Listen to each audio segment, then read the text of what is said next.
Hello again, everybody, and welcome to another episode of Fun and Games Podcast. I'm Geoff Moonen. And I'm Matt, a.k.a. Stormageddon.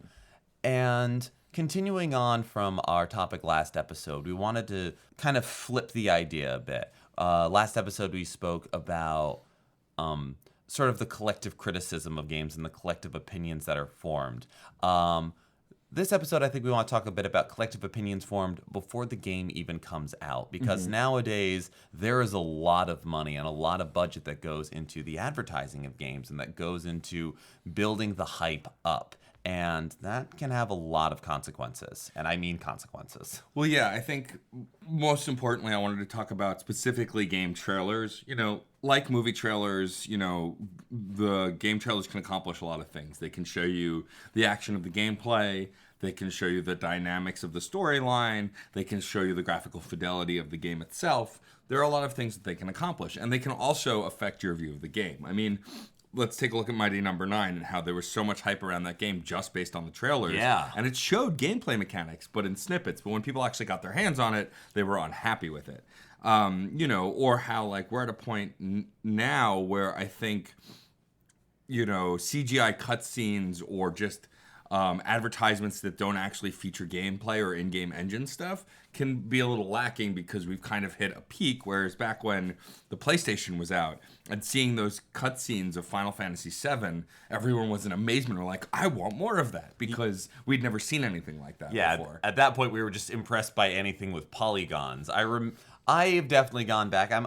I love playing my PlayStation 1, and I kind of adore the charm of watching cutscenes, like playing through Blood Omen Legacy of Kain. Oh, yeah. And the difference between the cutscenes and the graphics, and just watching, like, this was the height of graphics technology at one point. And yeah, you're right. Nowadays, it's so easy to show great cutscenes, great cinematic just storytelling through in-engine cutscenes, in-engine scenes, using everything that's already built into the game. And so making a cinematic trailer almost feels like a waste of time and money. Yeah, I mean, I think that the most clever use of CG cutscenes in the more recent generations was the Mass Effect series, because for the most part, all of the CGI cutscenes were used to depict space travel.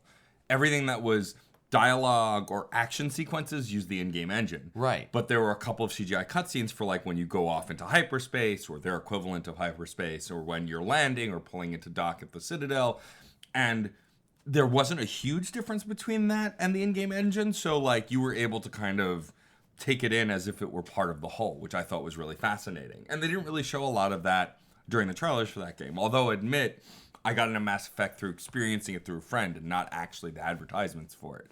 But I think sometimes the advertisements can be a detriment to a game as well, because if you're not highlighting the right things, you go into that gaming experience and are immediately let down. For example, a game that I've mentioned many times on this podcast, Sonic Unleashed, which the CGI cutscenes, which you expect from the Sonic series, because, you know, the in-game graphics are always going to be hugely different because of the running mechanics. Yes. But, you know, we saw these CGI cutscenes of, like, Sonic turning into a werewolf and all of these cool things happen, and I'm like, oh, this might be a really cool game. But there was no gameplay to be found.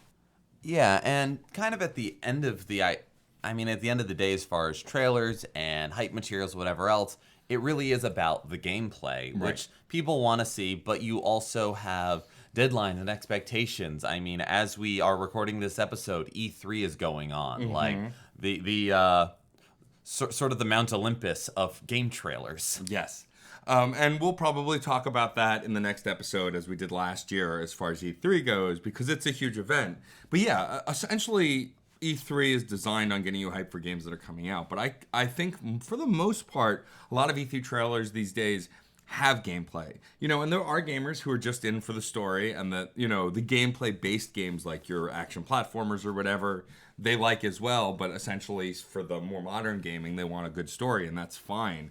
But I feel like advertising the story, to me, doesn't do as much in the same way that movie trailers that have a synopsis of the storyline in the trailer kind of defeats the purpose of the movie, because then you already know what's happening. You know, I mean, for all of the flaws with Batman vs. Superman Dawn of Justice, one of the biggest ones is they showed a lot of huge reveals from the movie in the trailer, like Doomsday and Wonder Woman. If those had been kept under wraps, while it may not have saved the movie because it had other problems, it would have at least made for exciting moments in the theater. But you already knew that was coming, so those moments were gone. Yeah, and there is really something to be said for being able to keep yourself spoiler free before you start a game. Yeah. And unfortunately, there's a weird balance to be kept of like, how much do we show people to get them enticed about the game, and how much do we show so that things are spoiled? I mean, I enjoy the emotional impact of running into a complete plot twist or a change in gameplay or the opening up or the closing up of things. And certainly outside of video games, I don't know if I've brought this up on this podcast, but I have a general policy with movies where if I am already excited about the movie, I do a full media blackout as hard as I can. I will, if I sit in a movie theater and seeing the new Marvel, whatever the new Marvel movie is, when they show trailers for the next Marvel movies, I cover my ears, I close my eyes, and I hum low. So it's just enough so that I'm not annoying people, but with my ears covered, it like just makes a big rattle in my head, and I don't hear, like if I hear little bits and pieces, I have nothing else to connect it to. I don't remember. I hear vague music and whatever else. Because why do I need like good one-liners spoiled for me? Why do I need to know? Like, there's so many things where people go into movies. I was barely aware of the Hulk's appearance in Thor Ragnarok when I went in to see Thor Ragnarok. That's awesome. I knew enough about Planet Hulk, so when I realized they were on Sakaar and there was a champion, I got so excited in the theater. I practically yelled yes along with Thor when it happened. And that was a wonderful experience I got to have that I probably would have had ruined if I had watched all the trailers. The only movie that's an exception is Deadpool, because the trailers themselves don't, if they spoil anything cool, but they're works of art unto themselves. Yeah, and odds are Deadpool is messing with you anyway, as the most recent movie has shown us. Exactly. I mean, the entire Bob Ross trailer, I watched that about a dozen times. It was pretty good. It was just a good piece of work on its own. I wasn't watching it to get clips from the movie and extrapolate little pieces in snapshots and being like, well, that means this is going on, because they can change all of it. Sure. I mean, Metal Gear Solid 2, when it first came out, like all of the trailers and everything, Raiden was nowhere to be found. And then you play pretty much the whole game as him. Yeah, and that one's definitely on the brain because I just recently did an all-day playthrough with some friends. Nice. Which was wonderful, getting back into things and talking about sort of the preview train of a game, where people want to see as much of the game as possible. People want to be excited about the game. People will, you give them a morsel and they will try to extrapolate the feast from it. And sometimes you can go wildly off course there, and sometimes, I mean, I don't think everybody goes the Kojima route of like, all right, you're all gonna think it's this thing, but it's really not. Right. I'm not gonna be like, oh, other people aren't good enough to do that. Plenty of people are. Yeah. But it does take a lot of effort. And it doesn't happen that often. I mean, transparency happens too much now. Right. Well, I feel like also like the way you feel about trailers is kind of an exception in a modern age, and I fall guilty to the other side of it. Like if I'm excited about something, I want to consume as much media about it as possible to continue to keep the hype train rolling.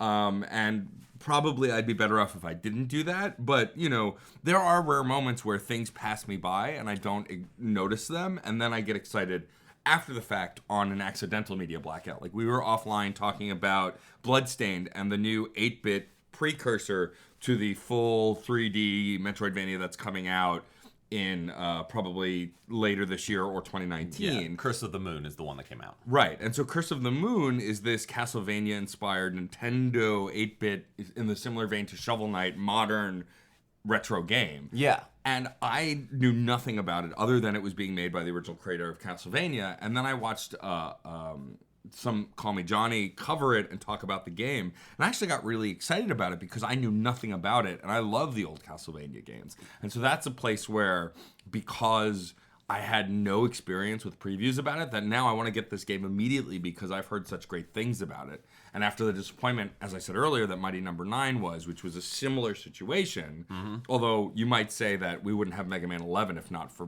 Mighty Number 9, it's just really cool to kind of jump into something with zero expectations. Yeah, it is. And it's nice. And yeah, there's something to be said for trailers and for previews where you didn't know the game existed. You watch a trailer that is mostly gameplay and you become excited by it. Yeah, I definitely find out about new games that way. There's a game that's coming out I'm waiting for the physical release on Switch right now that looks like such a silly little game. I believe it's called Yoko's Island Express. Oh, I did see a trailer for that. Yes, the pinball platformer, which is one of those things I wasn't aware that it was coming out. Right. I saw the trailer right around its digital release, then looked up and saw there's physical, and I'm like, you know what? I don't need to keep watching this. I already know that I'm gonna get this. My wife Sarah is a pinball fanatic. Oh, nice. And it's not like every single pinball video game she needs to get, but she definitely she has high scores in the several millions, even hundreds of millions in Kirby Pinball, both Game Boy Pokemon pinballs. She got Mario Pinball Land, and it's like, this is fit. Like, certain key ones, she's very into them, So slight tangent. If she has not played Pinball Quest for the Nintendo, she needs to play it. I own it. Okay. She needs to be in the right mindset or like have enough time to give to a new game. So she's like, no, I'm interested. Yeah. Just when it happens. Because I remember as a kid playing Pinball Quest and like this idea that you could play a pinball game that has a story, which now is a lot more common, or Sonic Spinball, which I beat to hell and back when that first came out. I have the Genesis and the Game Gear version. But yeah, no, I think that trailers have an interesting place. Both they can mislead you and also get you excited. But my fear with a lot of modern trailers is it's all hype. And like, so I like the Rage series. I guess we can call it a series now because the second one's coming out. I liked the first one. I never finished it, but I did enjoy what I played. And I'm working on trying to finish it now. But I saw the trailer for it and it had Andrew WK, which always gets me hype. I love his music. Absolutely. But 90% of the trailer was, just like animated cutscene, which probably isn't even in the game because all the cutscenes in the game are in-engine. So they created the CGI trailer and there's little gameplay footage, which is a bummer because a game like Rage is all about the world, the environment, and the gameplay. Right. And while I don't doubt that it'll be good, for the most part, Bethesda rarely lets me down. Fallout 4.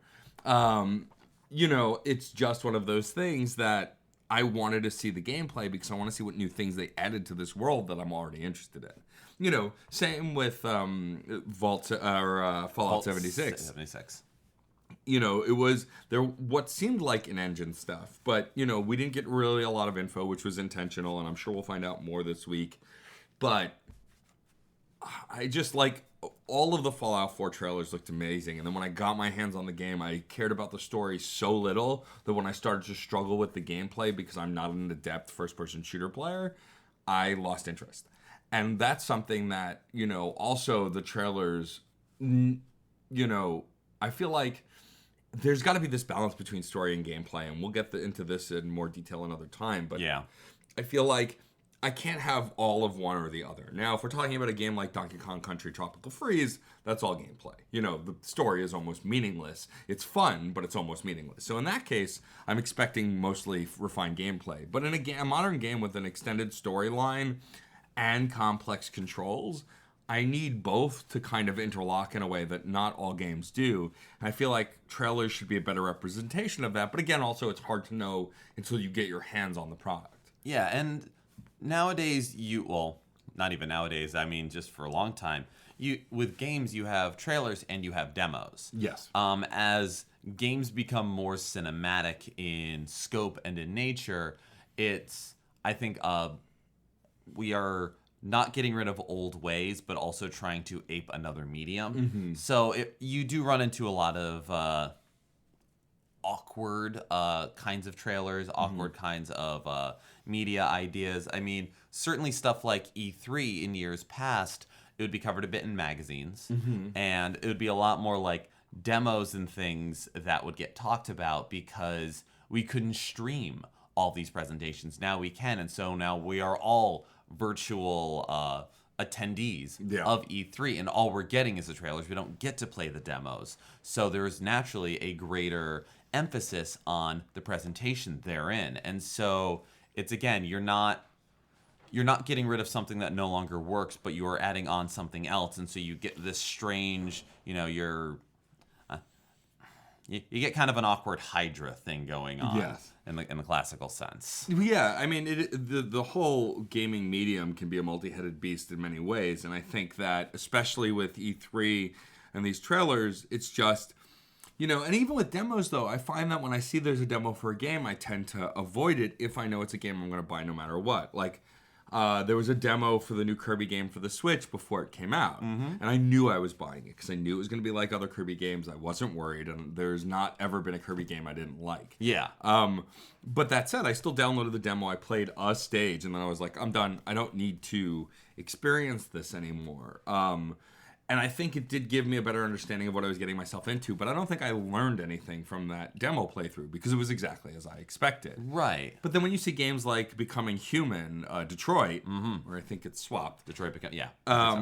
That game, those creators always do cinematic games.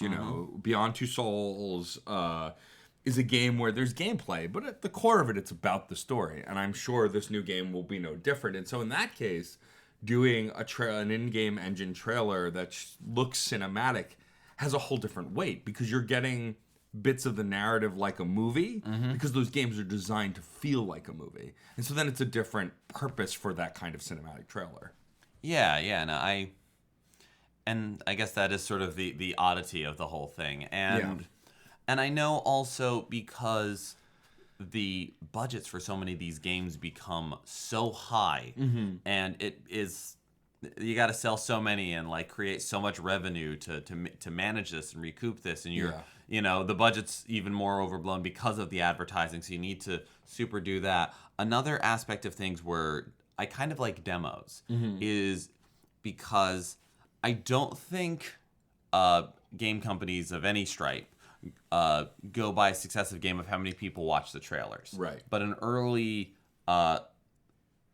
gauge of interest, I think, is how many people download and or play the demos.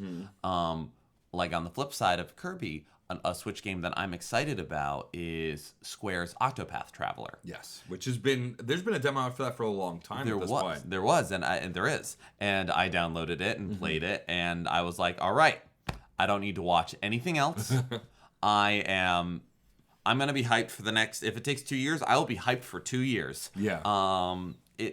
It sucked me in. I'm very excited about the game, and I was reading something recently where I think Square made a off the cuff statement that wasn't like them coming out and declaring this, but it came up that Octopath Traveler is a way they're gauging interest and audience on the Switch. And so sometimes these things are like, all right, you got to get people excited so that people buy it, so that people know about it, so that they can look and go, all right, this is selling well, and you don't run into kind of what we were talking about last episode where nobody bought the Dreamcast because nobody bought the Dreamcast. Nobody bought the Wii U because everybody knew nobody has a Wii U, so why buy a Wii, Right. It's a feedback loop almost. Exactly. And so sometimes demos can help prevent that, or maybe cause them, I don't know. And it's a difficult thing because we are, as gamers, obsessive people. Yes. And it's nice to find a trailer out there, or a demo out there where, you find out about Curse of the Moon. I find out about Yoko's Island Express, or whatever other games are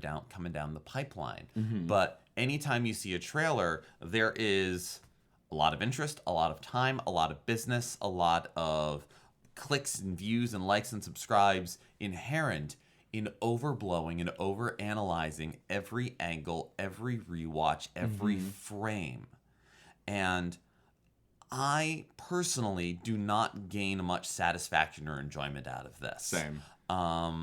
Watching, I remember, anytime there's a new Pokemon trailer for a mainline series, like, that's one where, you know what? When Sun and Moon was coming out, I watched the trailer and was like, that's really cool. I'm going to get it anyway. It's nice to kind of get a feel for it. Cool. Right. And I moved on with my life. And to then go on to sites where it's like, all right, so this is what we saw. And this is what we think is going to happen. This is definitely going to happen. Well, if they've gotten rid of that, I am going to be so mad. I am just... Yeah. No, It's exhausting. Well, yeah. So I think for me, I like theory videos when they're analyzing a piece of media that's come out and we're waiting for the sequel. So like a lot of the things that MatPat does is he takes 4 chapters of a 5-chapter episodic release game like Bendy and the Ink Machine and analyzes everything in the 4 chapters to predict what's going to be in the 5th chapter. And that is cool, and I like that. And that's a different angle. Also, I love when he predicts movies because he's always wrong. Like he predicted the plot. He tried to predict the plot of The Last Jedi, of Infinity War, and all of this stuff.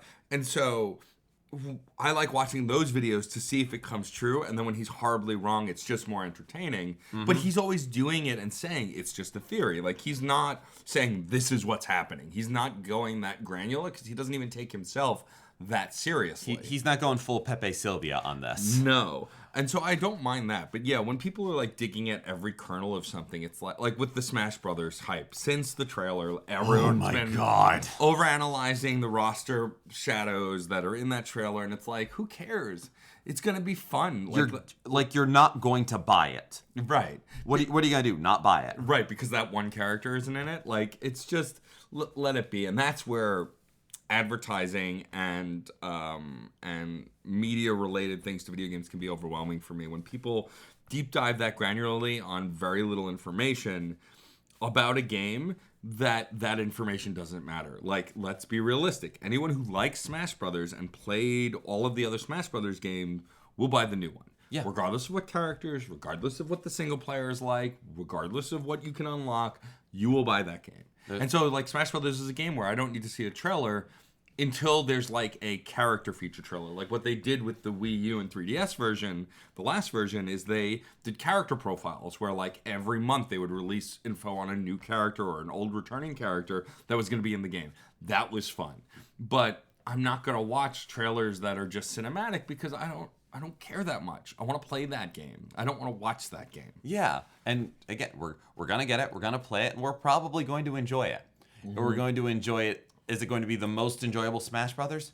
Who's to say? Yeah. Who knows? But yeah, I would much rather watch it a little closer to things because that's also a game that doesn't need advertising. No. Like, all people needed was that, like, no, Smash Brothers will come to the Switch. And we can all go crazy. Last E3, where it's just like, no, there will be a mainline Pokemon game on the Switch. We can all go crazy. Right. They can say, hey, we haven't forgotten you. Metroid Prime 4 is a thing that we are planning that is going to happen. They don't need to make a cinematic trailer about it. Nope. They don't need to show something that, like, people are going to overanalyze into the heat death of the universe. Right. Like, that's one where just a little bit of something, a little poster, a little whatever, we're good. Yeah. We're good. We're fine. We don't need, this overrunning into the ground, and it becomes. And I mean, MatPat's approach to things is much more like, he's making theories. He knows it, and he presents it less as this is what's going to happen. It's like, this is what I think from my analysis is going to happen. Yeah. And it's a nice snapshot in time where it is presented as nothing but speculation. Right. And so it can't be mistaken for anything but. Yeah, it's like when we did our speculative episodes on both the Switch and now the N64 Mini, which may or may not be happening. There was a patent purchased after we did our episode, but still nothing has been announced officially. Who's to say? But that's fun because, it's wild speculation. We don't know. We don't have, like, an inside scoop. We're just basing it on the information we're presented with and previous experience and then just having fun with it. And I think that's a different story. I think that, honestly, at the end of the day, what I expect from game trailers, like movie trailers, and I guess book trailers are a thing, is that I just want information that can excite me, but I don't need the entire product. You know, I think at the end of the day, if you give me a little bit of gameplay footage, some catchphrases and some great music, like the reason, so my pinnacle of movie trailers is the first Guardian of the Galaxy.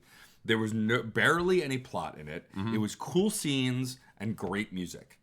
That's it. And that's what I want from a trailer. I want to get hyped, but I don't want anything revealed to me. Yeah, you want people to be enticed by the world you show and to come in. Like, you want them to come to you. Yeah. Like, if you are going like, no, here's what happens and here's the plot, and aren't you interested in that plot, that's almost overreaching versus here's the world we're presenting. don't you want to know what we're doing in it? Yeah. And especially something like Guardians of the Galaxy has the benefit of we knew it was a Marvel movie. Right. So we're like, all right, how is this going to fit in? Is this going to fit in? Right. We're going into space. Yeah. And you could then go like, all right, here's some cool action. And the fact that great action and cool music is kind of part and parcel of the Guardians of the Galaxy identity. Right. So it's nice to be able to go like, all right, that's what's up. Yeah. A Metroid Prime teaser that just shows the 4. Yeah. Kind of works for Metroid because Metroid Prime is always kind of its bread and butter is atmosphere. Right. And you don't need to know the plot. The plot is there. Yeah. But you're exploring. Right. And you are in order to play Metroid, you need to discover the plot yourself anyway. And that's nice. And something like Smash Brothers. What plot? Yeah. We're going to have Nintendo characters fight each other. We're going to throw in some new Nintendo characters. Have at it, kids. Yeah. You know, Mario Kart's the same way. Any competitive head-to-head game, I feel like, for me anyway, I need less information and more mechanics, and I think that's why when Street Fighter made its way back into the 3D realm with the most recent games, just these cool trailers of the gameplay and the characters fighting was what was hypeable about those games, because at the end of the day, that's what you want from a Street Fighter game. Sure, of course, all those characters have stories and backstories, and the storylines have always been fascinating about them, but at the end of the day, it has to be playable, because gameplay makes that game, whereas something like Detroit, if the gameplay is mediocre, that's kind of okay, because at the end of the day, that's about the narrative. It's essentially more a story. Yeah. And so I think it's advertising to your strength also helps. I think part of the problem with some of the other superhero movies and some recent modern games is that you're advertising based on other advertisers, not necessarily based on your own product. Right. Because there's some hip thing that happens and everyone's like, oh, we should do that because everyone else is doing that. Yeah, which is just, and video games are no exception to that, and movies are not the only ones doing that. You know, it's something like a fighting game, you're better off showing definitely gameplay. If you want to like entice with new information, you want to be like, there's a new gameplay mechanic, there's a new thing to do. Right. You know, when Smash Brothers Brawl came out, when they advertised like the final smashes, that was a gameplay thing where you're like, I've never seen anything like that. I now know that everybody's going to have one of those, and I want to see it, and I want to try it. Yeah. That's one where you're not giving away the whole thing by showing one or two. You're giving away the concept. Yeah. And that's enough to get people in on it, because you want to experience it. You don't know exactly how it pulls off. Well, yeah, the recent example of that actually was the trailer for Mega Man 11, which Gear I thought, system, yeah. Yes, so the gear system, it changes the dynamics of the game, but you don't have to use it. You can play the game in its classic way and just not use the gear system, because I don't think there's any moment where you're forced to use the gear system to complete the game. You're forced to use the gear system to do interesting things with the game. Right. And so that's really fascinating to me. But otherwise, that was mostly like there was a little bit of narrative, you know, because Mega Man has the same loose plot. But for the most part, that was all showing game mechanics, and in a way that, you know, really hyped the game, but didn't give up the ghost. And I think previewing the gear system instead of keeping it a secret was a great idea. And it allows people to speculate exactly how it works in the game until it comes out without, you know, it ruining or making the game better for certain people. Yeah, and it also gives people time to digest that. Yeah. Like, that is a very new thing that they're putting into a mainline Mega Man game. Or when they released Mega Man 9, they went all the way back. They took away the slide. They took away the charger. It was classic Mega Man. And Mega Man 10, they loosened up a little bit. Yep. And so 11, they're doing a new graphic style. They're doing everything else. And so that it kind of works. Yeah. Where it's like, all right, get used to this. This is the graphics now. And this is a new system. You can take it or leave it, but here it is. I mean, I think it also benefits from the fact that because Mighty Number 9 did so poorly, I think people are just chomping at the bit for a new Mega Man game. Yeah. I haven't looked at the numbers of the Legacy collections that just recently came out, but I imagine they're doing well. I know I want to get them, and so I think that essentially people are ready for that, and Capcom is acknowledging it. Which is nice of them. And I'm sure for some people it's like, it's nice of them to finally be doing that. Right. Well, I think it's also the same with the creator of Castlevania doing the Bloodstained games. Is, the more recent Castlevania games have been a different experience. They were 3D, they were action-adventure God of War style games, you know. And Lords of Shadow is a very different, even storyline. right. And I've heard that the games are fun, but you have to let go of Castlevania only being one thing, which I think is fair. But I think also it's right for the creator to acknowledge that there's still a want for previous iterations of that game or styles. Well, I think evolution of style is only natural. I mean, the new God of War, I've been told, is an over-the-shoulder melee game. It's not as much a hack and slash as the original games were. Yeah, it's not as much of a bloodfest. But I've heard that people still love it and it plays great. And I think if you do an evolution in the right way, advertising comes down to this also. Fan hype can outweigh advertising as well. Sometimes fans as a whole can be pretty toxic to the industry itself. Oh, yes. And can burn down. I think part of the reason that Mighty Number 9 did do so well is because it was overhyped. But also, I think they were trying to appease too many different groups of fans. Yeah. You can't please everybody. I think the reason that Bloodstained is going to be a success, and I'm hoping it will, is because it's sticking to its guns of what they wanted to make based on what popular opinion was. But they're still in control. Whereas it felt like Mighty Number 9 was like, well, we're doing this, and we have this, and you're going to love this. And it was too much of a people pleaser, and that's why it ended up falling short. And to clarify a little bit on the Bloodstained thing, the man behind it, Igarashi, he wasn't the original creator of Castlevania. Right. He was the original creator of Symphony of the Night. Symphony of the Night, which for some people is basically the start of the Castlevania series. Right. And I definitely feel like Inafune with Mighty Number 9 was trying to please a lot of people because everyone was clamoring for classic Mega Man and all this stuff.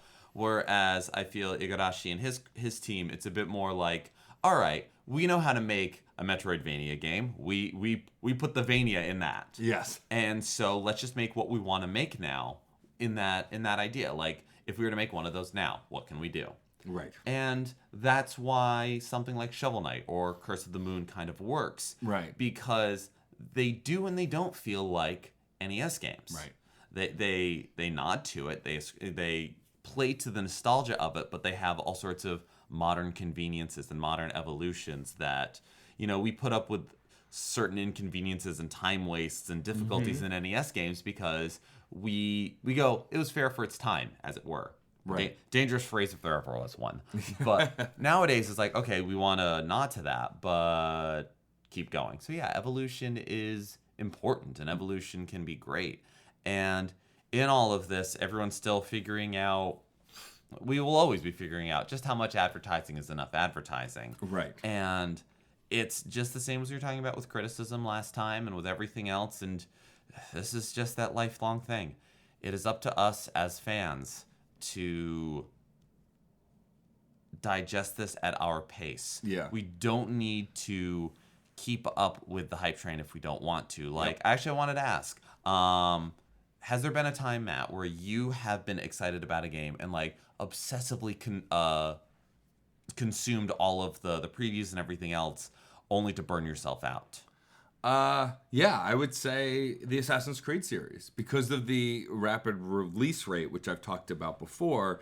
I was playing 3 and I already started seeing ads for 4 for Black Flag, and I was really excited because it was a pirate game and I love pirates, and I kept consuming the media about it while trying to finish this other game that I wasn't loving it as much, and then I ended up just burning myself out on the series as a whole, and I've not yet gone back to it. I think that the problem with games that come out every year is it's hard for me to be excited when there's something new every year. I think, and we've talked about this before when we were doing our franchise chat, is that I think the reason I'm hyped for every Zelda game is because there's an extended period of time between each one. Breathing room. And, same with the media and the marketing. Like, it was only still shots for so long of Breath of the Wild. Speculation about it being a female Link, which I thought was really cool, which is what ended up spawning Linkle in Hyrule Warriors.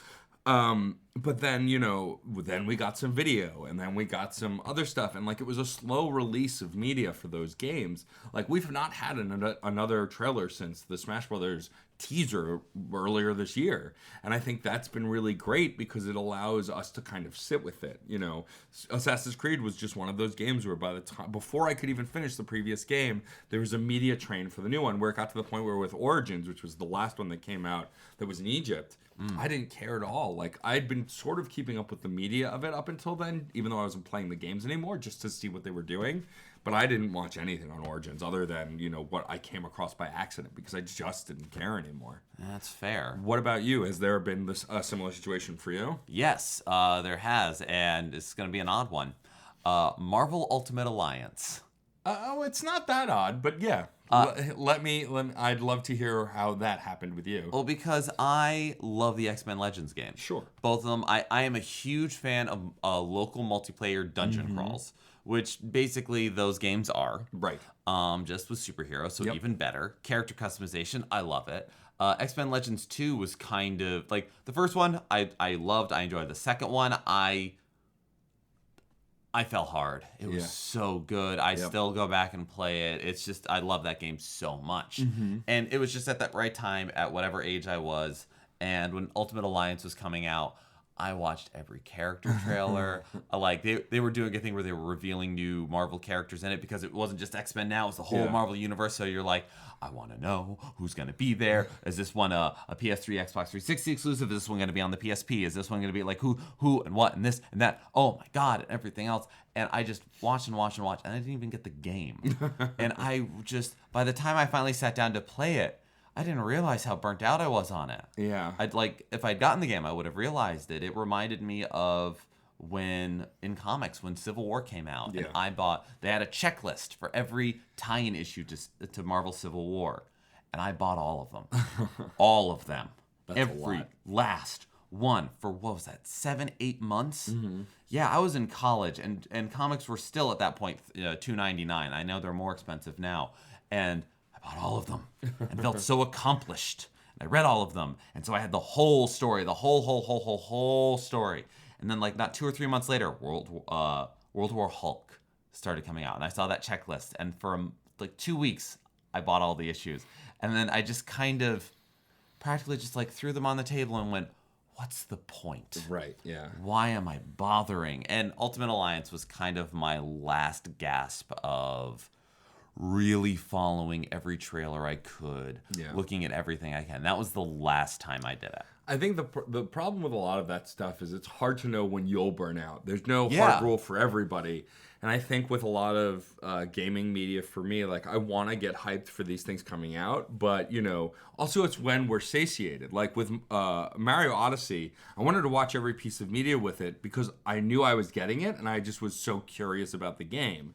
Whereas, with like Breath of the Wild, I didn't watch that much media on it. I watched the initial trailers, but it was mostly like, duh, I'm going to get the Zelda game. And so I think it depends also on how hungry you are for information on that product. And Nintendo kind of has an advantage in that they release their games for their system at their pace in their way. Yeah, they don't follow the industry. They have through skill, luck, whatever else, luck to the heavens, as it were. They have crafted, they've been allowed to be niche, almost mainstream niche, a niche of the mainstream for as long as they have. And so they can choose how much they give you. Like, if they just go, there's a new Zelda coming out, everyone will be like, well, all right then, what's up? Yeah. It could be a few years in between, or whenever they're going to release Smash, or the new Mario, or the new Mario Kart, or the new, any of these, like, these practically dozens of franchises they have. Right. They can just show a few pieces, and that's what you got. I mean, well, the reality with Nintendo is they have longevity above and beyond any other console producer. Yeah, brand recognition out the everything. Because Sega's been around as long, but they're not making consoles anymore. But, for as long as Xbox and PlayStation have been around, and the Halo series has been around, it's still not been around as long as Mario. It's just not possible by time's sake. Yeah, so physically. And so, I think that's the benefit to Nintendo's advertising and why they've kind of pulled back on E3, because they've been beaten down in the E3 scene, and how they're kind of just relying on the Nintendo Directs and doing their own mini E3 every month or every 2 months. Yeah, trying to play that game with everybody opens you up to the same level of scrutiny and criticism, and they don't need it. Right. And several definitions of the word. They don't, like, what good is it for them to have everybody overanalyze it to death? They're going to overanalyze most of it anyway, whether it's the Nintendo Directs or the E3. But then when they're on the E3 stage, it becomes like, well, who won E3 on this one? Who is the greatest E3er of them all? I know that competition of advertising. Like, I get it. Like, when you're consuming entertaining content, you want to decide which was best. But I think at the end of the day, we all win if they're all... Like, the competition is good because if they all produce high-quality advertising content that we all are excited about, we all win. Yes, and so the competition that's is the important. ideal. But the unfortunate truth is that's not really going to happen. And also, like, companies like Activision and EA... Like, we're at a point now where not just the gaming console makers have their own press conferences, but now Bethesda has a press conference, and EA has a press conference, and Activision Blizzard has a press conference. And I get it. Like, they're so much bigger now that this information outlet is necessary, but it also allows for a lot more cheesy or loose or not well-made conferences where people just aren't going to be interested.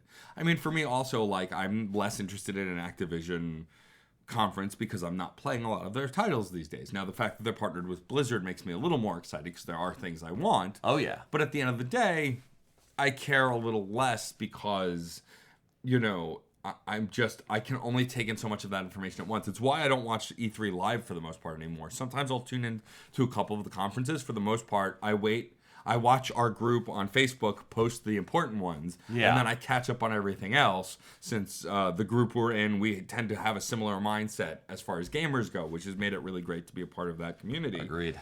But, you know, I mostly just look for the highlights now because I just don't want to consume all of that advertising. It's just exhausting. Well, especially because it is not our job to pull that apart. If I were hired to do that, then of course I'm going to watch it and do that. But I'm watching these things as an educated consumer, as it were, and not, I don't need every last announcement, every last trailer, every last bit. And I know that the larger companies are doing their presentations as well because, like you said, you're not playing a lot of Activision stuff, but they want you to. They want you to be aware of it. They want you to know that. But when you have several, it's that idea of when everything's the same volume, nothing is loud and nothing is quiet. Yes. And so when everybody is throwing all of their stuff up at the wall at the same time and everyone's trying to be the loudest, you run into it's a brick wall. Yeah. And then we ignore all of them. Like you fall off of Assassin's Creed, you lose interest in a series because you just don't want to keep up anymore, and you feel like you can't keep up because it's all coming out so quickly and so much. And no, it does fall to us as gamers and consumers to know our limits. And there is naturally just as much competitiveness between the companies, competitiveness between gamers. Yeah. To know the most about what's coming out. Yeah. You don't need to. Yeah. I certainly don't need to. I get what I need. I see what I want to see. I extrapolate it into my worldview, but like I see one trailer if that's what I want to watch and go, oh cool, I'm interested. And if it's like that's not quite catching me, maybe another trailer will come out later. Yeah. Like for me, I consume preview until I'm satisfied. Right. Like if I decide I want to buy it, cool. If I decide this is really gonna have to try hard when it comes out, like I better hear some like change of opinion because it just doesn't seem like my kind of game. Mm-hmm. Like if a Halo game is announced, I'm not interested. If later it comes out and people go, oh my god, this is this, and like it is now a 4-player dungeon crawl Halo, I'm like, all right, well now I'm listening. Right. But yeah, you rather than like, okay, I'm excited about this game, now I need to keep watching stuff. Do you, though? Yeah. Do you? It behooves the companies that are making these games to make several layers of advertising because they're not advertising to you directly. Yeah. They're not advertising directly to me. They're not they're advertising to the potential audience. Right. And that requires a multi-tier thing. So not every kind of advertising is for us, and nor should we, just because you like one food item that a company makes, just because you like Trader Joe's does not mean you need to eat everything Trader Joe's sells. That's true. That is definitely true. You don't need to consume that either. So it is a very difficult thing as we age from childhood to teenager to adulthood to later stages of adulthood to know what we need in terms of previews. But like if you, and as hard as it is because previews get so loud and the hype train and the echo chambers of everything become so big, to just step back for a second and go, well, what am I excited about? Or what do I have? And what do I want to see of what's next? And that's a hard question to answer sometimes. Yeah, I think we're in an age of oversaturation of information, clearly, with our phones and our tablets and our video game systems that are portable, not portable computers, blah, blah, blah. And I'm blah, right back to Metal Gear Solid 2. And so, but I think an interesting experiment for us, and to take you on this ride, so E3 has started as of when we're recording. It's going to run this whole week. There's going to be a ton of stuff.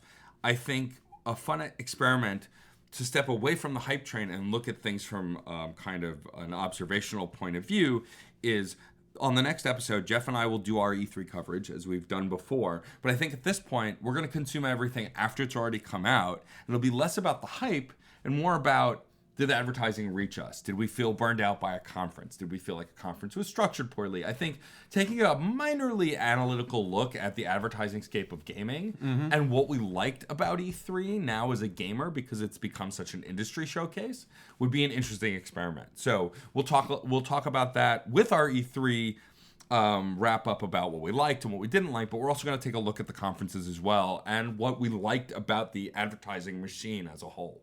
Yeah. There's even if we're not watching it live, there is still plenty to be gained from E3, and it is something where a lot of companies plan for it now. So plenty is saved for it. So some of it should reach us, whether through our group on Facebook or through speaking with friends or through whatever, or if we decide to go back on Twitch or YouTube or wherever else and rewatch the conferences, whatever news sites we enjoy consuming. I have a couple in steady rotation that I check every day, so like seeing what they say too, like through the usual filters, we'll see what comes up and what we enjoy, and we'll love to share it with you. Yes. So with that said, thank you for tuning in. As always, you can find us anywhere you listen to podcasts on the internet. A rating and a review helps us on whatever podcast site you're on. It helps us to get featured. Please, of course, check out our brethren at the Certain Point of View Media, see certainpov.com.